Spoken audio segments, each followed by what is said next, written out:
لكل من هو محبوب ومرضي لدي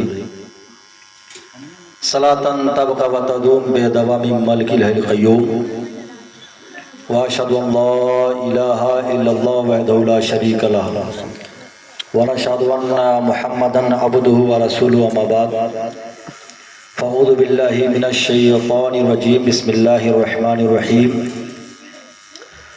كل نفس ذائقة الموت آمنت بالله صدق اللہ العظیم وبلغنا رسول النبی الامین المکین المتین الکریم ونحن ولا ذالک لمن الشاہدین والشاکرین والحمد للہ رب العالمین۔ محترم حضرات، آپ دیکھ رہے ہیں کہ ممبر رسول علماء سے اور حفاظ سے بھرا ہوا ہے۔ انشاءاللہ میرے بعد ایک بعد دیگرے سارے لوگ آئیں گے اور اپنی باتوں کو آپ کے سامنے رکھیں گے، آپ محظوظ ہوں گے۔ جامع معقول و منقول حضرت علامہ مولانا فرید الدین صاحب قبلہ فیضی بیٹھے ہوئے ہیں، انشاءاللہ ان کا بہترین بیان ہوگا، ہم تمامی حضرات سن کر کے محظوظ ہوں گے۔ تھوڑی دیر کے لیے میں حاضر آیا، آئیے ہم تمامی حضرات مل کر سب سے پہلے اپنے آقا کی بارگاہ میں محبت سے درود پاک پڑھ لیں بآواز بلند۔ صلی اللہ علی النبی الامی وآلہ وبارک وسلم، صلو علیہ صلاۃ و سلام علیک یا رسول اللہ صلی اللہ تعالی علیہ وسلم۔ درود پاک جب بھی پڑھنے کے لیے کہا جائے تو آپ محبت سے بلند آواز سے پڑھا کریں۔ سرکار غوث پاک فرماتے ہیں کہ جب تم درود پاک پڑھا کرو تو اپنے سر کو، اپنی زبان کو، اپنے کان کو، اپنے دماغ کو بائیں طرف جھکا لیا کرو۔ لوگوں نے پوچھا حضور کیوں؟ کہا اس لیے کہ بائیں طرف دل ہوتا ہے، جب زبان کی آواز دل کے زبان کو پہنچے گی تو دل کے زبان کی آواز مدینہ پہنچے گی۔ لوگوں نے کہا حضور ہم کیسے سمجھیں گے کہ ہمارے دل کی آواز مدینہ پہنچ رہی ہے؟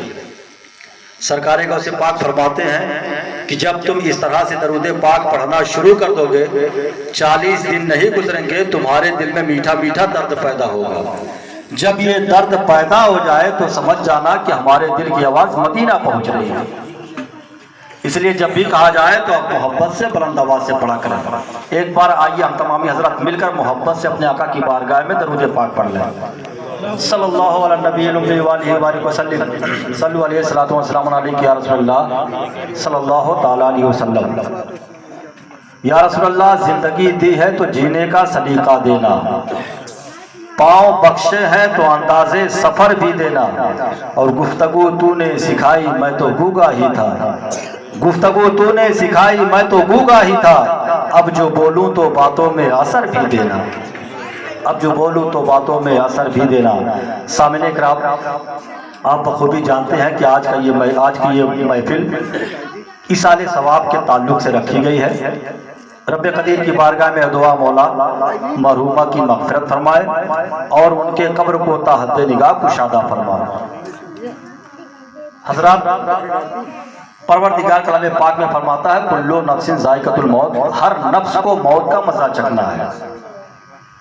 موت سب کو آنی ہے، یہ ہر کوئی جانتا ہے، مگر جاننے کے بعد یہ ہونا چاہیے کہ جب انسان جان رہا ہے کہ ہمیں یہاں سے دوسری جگہ جانا ہے تو وہاں کے جانے کی تیاری کرنی چاہیے، مگر آج کون کرتا ہے؟ کوئی نہیں کرتا ہے۔ تیاری کیا ہے؟ تیاری یہ ہے کہ ہم اچھے اعمال کریں، بری چیزوں سے بچیں، نیک اعمال کریں، یہی ہماری تیاریاں ہیں۔ جب ہم اچھے کام کریں گے، نیک عمل کریں گے تو بلا شبہ ہمارے قبر میں جانے کے بعد وہی ہمارے کام آئے گا اور اسی کے ذریعے سے ہماری مغفرت ہو جائے گی۔ آپ نے دیکھا کہ دنیا سے گئی مرحومہ، بچوں نے ان کے نام سے قرآن خوانی کرایا، پروگرام کی محفل رکھا۔ ہونا بھی یہی چاہیے، کیونکہ دنیا سے جب انسان جاتا ہے تو اس کے کچھ حقوق باقی رہتے ہیں اپنے بچوں پر۔ حدیث پاک کے مطابق ایک روایت میں ہے، سرکار فرماتے ہیں کہ دنیا سے جب انسان جاتا ہے تو اس کا اپنے بچوں پر 8 حقوق باقی رہتے ہیں، ایک روایت میں ہے 12 حقوق باقی رہتے ہیں۔ ان حقوق کو بچوں پر ضروری ہے کہ اس کو پورا کیا جائے۔ اس میں سے ایک حقوق یہ ہے کہ بچے اپنے والدین کے نام سے ایصال ثواب کی محفل کو رکھیں، ایصال ثواب کریں اور ان کے مغفرت کی دعا کریں۔ یہ ایک حقوق اس میں سے ہے جنہوں نے یہ محفل رکھا ان کے مغفرت کے لیے۔ اور ایک حق یہ بھی ہے کہ والدین کا حق ہوتا ہے بچوں پر یہ کہ انہوں نے جو رشتے بنائے ہیں دنیا میں، جو دوستی بنائی ہے اسے برقرار رکھا جائے۔ یہ بھی ایک حق ہے ان کا جانے کے بعد دنیا سے۔ ایک حق یہ ہے کہ اگر انہوں نے قرض وغیرہ لیا ہے تو بچوں کا حق ہے کہ اسے ادا کریں، یہ ان کا حق ہے، حقوق میں سے ہے۔ ایک یہ ہے کہ ان کے کفن دفن کا انتظام کریں۔ اس طرح سے سرکار نے 12 حقوق اور 8 حقوق بتایا جسے ہم اور آپ صحیح ڈھنگ سے پورا نہیں کر سکتے اور نہ کرتے ہیں۔ ہونا یہ چاہیے کہ اپنے والدین کے حقوق کو ہم پورا کریں۔ آج آپ نے دیکھا قرآن خوانی ہوئی، بچوں نے کلام پاک کی تلاوت کی، ان کے نام سے فاتحہ کیا گیا، ٹھیک ہے، بڑی اچھی بات ہے، ہونا بھی یہی چاہیے۔ لیکن کب تک؟ تیجا کر لیں گے، 10واں کر لیں گے، 20واں کر لیں گے، 40واں کر لیں گے، سالانہ کر لیں گے تو گاؤں کے علاقے کے بچے آئیں گے اور پڑھ کر کے چلے جائیں گے کھا کر کے۔ یہ ہو گئی ان کے لیے ثواب کی محفل اور ثواب کا کام۔ لیکن ہونا یہ چاہیے کہ بچے خود ان کے نام سے کلام پاک کی تلاوت کر کے ان کے نام کی مغفرت کی دعا کریں، یہ ہونا چاہیے۔ اب یہ کیسے ہوگا؟ جب آپ قرآن پڑھیں گے، قرآن پڑھنا سیکھیں گے، تب آپ کہیں رہیں گے یا کبھی فاتحہ کریں گے اپنے گھر میں یا کہیں کھڑے رہیں گے یا قبرستان پہ گئے تو آپ ان کے نام سے چند سورتیں چند آیتیں پڑھ کر کے ان کے نام سے بخش دیں گے، اللہ مغفرت فرما دے گا۔ یہ ان کا حق ہے، ہونا چاہیے۔ تو کہنا یہ چاہتا ہوں کہ جب بھی اپنے والدین کے نام سے آپ قرآن خوانی کرائیں تو خود بھی پڑھنا سیکھیں، خود بھی پڑھیں، ان کے نام سے آپ پڑھیں اور ان کے نام پر بخشیں۔ اور اگر وہ دن ختم ہو گیا تو آپ قرآن پڑھنا جانتے ہیں تو ایک ہی صفحہ یا ایک ہی سطر پڑھ کر کے، ایک ہی سورت، ایک ہی آیت پڑھ کر کے ان کے نام سے بخش دیں تاکہ ان کی مغفرت ہو جائے۔ آپ پڑھنا نہیں جانتے ہیں تو آپ سیکھیں قرآن پڑھنا، اپنے بچوں کو سکھائیں۔ جب آپ پڑھیں گے تو آپ کے بچے دیکھیں گے، کہیں گے میرا باپ تھا تو میرے دادی کے نام سے پڑھتا تھا، میرے دادا کے نام بخشتا تھا، لہذا میرا باپ چلا گیا تو میرا بھی حق بنتا ہے کہ میں قرآن کریم کی تلاوت کر کے ان کے نام بخش دوں۔ جو راستہ آپ دکھائیں گے آپ کا بچہ وہی راستہ دیکھے گا، لہذا آپ جب کریں گے تو آپ کا بچہ بھی کرے گا۔ آج آپ دیکھتے ہیں کہ اگر کہیں میت ہو جاتی ہے سینکڑوں کے تعداد میں لوگوں کی بھیڑ لگ جاتی ہے۔ بس 5 منٹ اور ٹائم لوں گا پھر انشاءاللہ حضرت کا بیان ہوگا۔ سینکڑوں کے تعداد میں لوگوں کی بھیڑ لگ جاتی ہے، ہجوم لگا ہوتا ہے۔ جب آپ اپنی نگاہ اٹھا کر کے چاروں طرف دیکھیں گے تو آپ کی نگاہیں دیکھیں گے کہ سب کے چہرے مرجھائے ہوئے نظر آتے ہیں، کسی کے آنکھ سے آنسو کے قطرے گر رہے ہیں۔ جب آپ کی نگاہیں دیکھیں گی تو کچھ آوازیں کانوں میں آئیں گی اور یہ سننے کو ملے گا میرا باپ تھا چلا گیا، کوئی کہے گا میرا ماموں تھا چلا گیا، کوئی کہے گا میرا خالو تھا چلا گیا۔